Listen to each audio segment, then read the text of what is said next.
There's a feeling you know well. It's not panic. It's not fear. It's a quiet, churning unease in your stomach, a background static that dulls your edge, clouds your judgment, and steals your presence. Society tells you to just relax or push through it. This is advice for the average.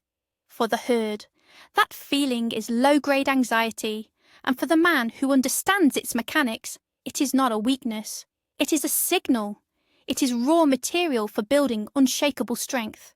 In the next hour, I will give you the Stoic operating system to decode this signal and transform it. This isn't about memorizing ancient quotes. This is about installing a modern psychological framework for resilience and power. This is the knowledge that separates the men who are controlled by their internal state from the men who command it. Before we begin, comment below, control. A declaration to yourself that you are taking command of your inner world, starting now. Let's be clear. The modern world is engineered to create this feeling. Constant notifications, endless information streams, the relentless pressure to perform, to optimize, to compete.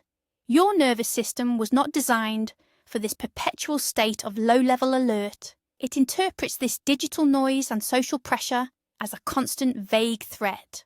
The result is that weird feeling, your body's ancient fight-or-flight system, being perpetually activated, but with no predator to fight and nowhere to run.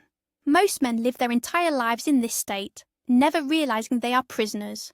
They mistake this internal noise for reality.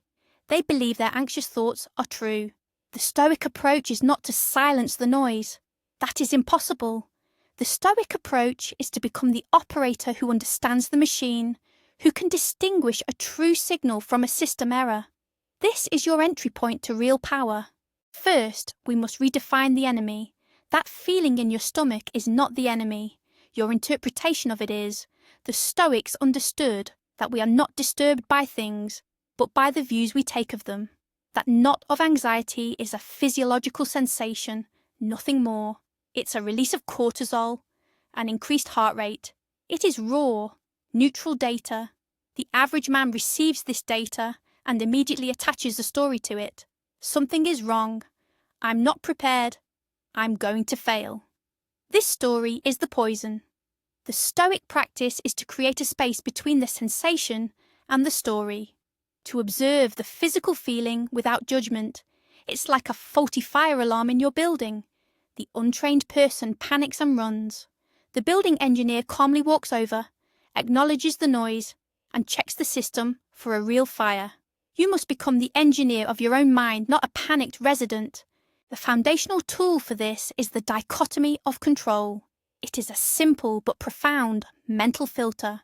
There are things you can control, and there are things you cannot. That is it. 99% of your anxiety comes from focusing your energy on what you cannot control. The economy, the weather, what other people think of you, the traffic. These are external variables. Trying to control them is like trying to command the tides. It is a recipe for insanity and exhaustion. The strong man, the Stoic man, relentlessly focuses his entire mental and emotional energy only on his circle of control. His thoughts, his judgments, his actions, his responses. That weird feeling flares up because you are worried about a presentation tomorrow. You cannot control your boss's reaction, but you can control the quality of your preparation, your mindset going in, and how you respond to feedback. The moment you shift your focus from the uncontrollable outcome to the controllable process, the anxiety loses its fuel. It has nothing to latch onto. Let's make this practical. This is a mental exercise the Stoics called the view from above. When you feel the anxiety beginning to churn, I want you to mentally zoom out. Imagine yourself in your room, then see your building from the street, then your city from above. Zoom out further, see your country on the globe. See the earth, a small blue marble in the vast, silent blackness of space. Hold that image. Now from that cosmic perspective, look back at the problem that is causing your anxiety.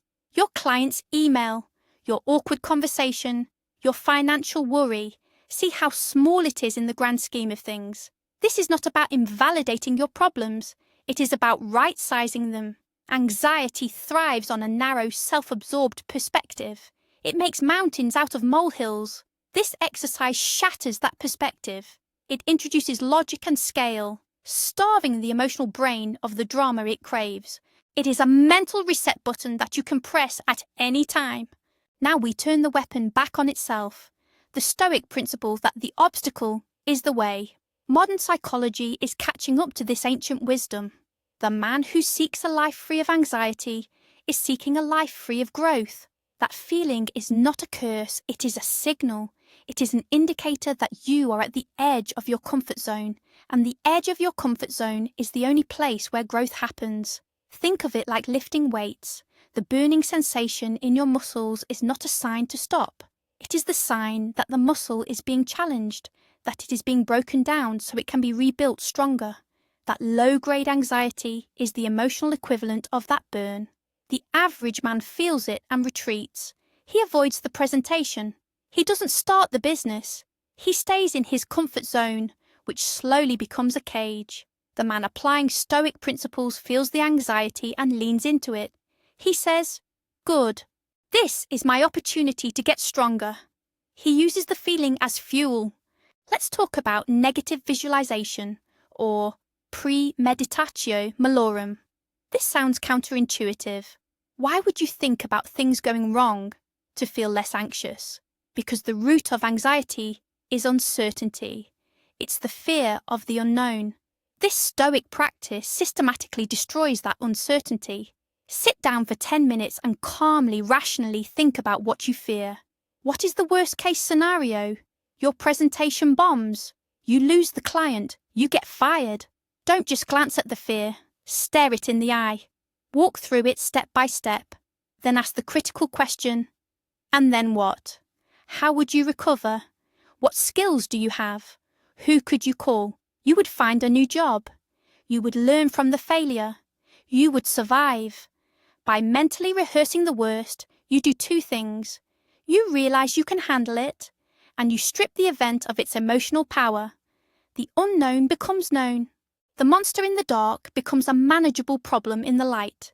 Your anxiety is based on a vague threat. This exercise makes it specific, and therefore solvable. So that weird feeling in your stomach is not your enemy. It is not a sign of weakness. It is a dormant power source. For most of your life, it has been a signal that has controlled you. From this moment forward, it is a signal that you will read, interpret, and use.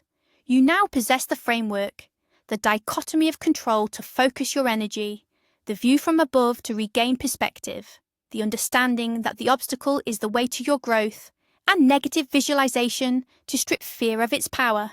The ultimate strength is not the absence of this feeling. It is the calm, unshakable certainty that you can handle it, that you can operate effectively, not just in spite of it, but because of it. You now belong to the small percentage of men who understand this. Thank you for investing this time in forging your own mind. If this framework resonated with you, subscribe and join a community of men dedicated to strength and self-mastery. What is the one area of your life where you will apply this Stoic framework starting today? Declare it in the comments below.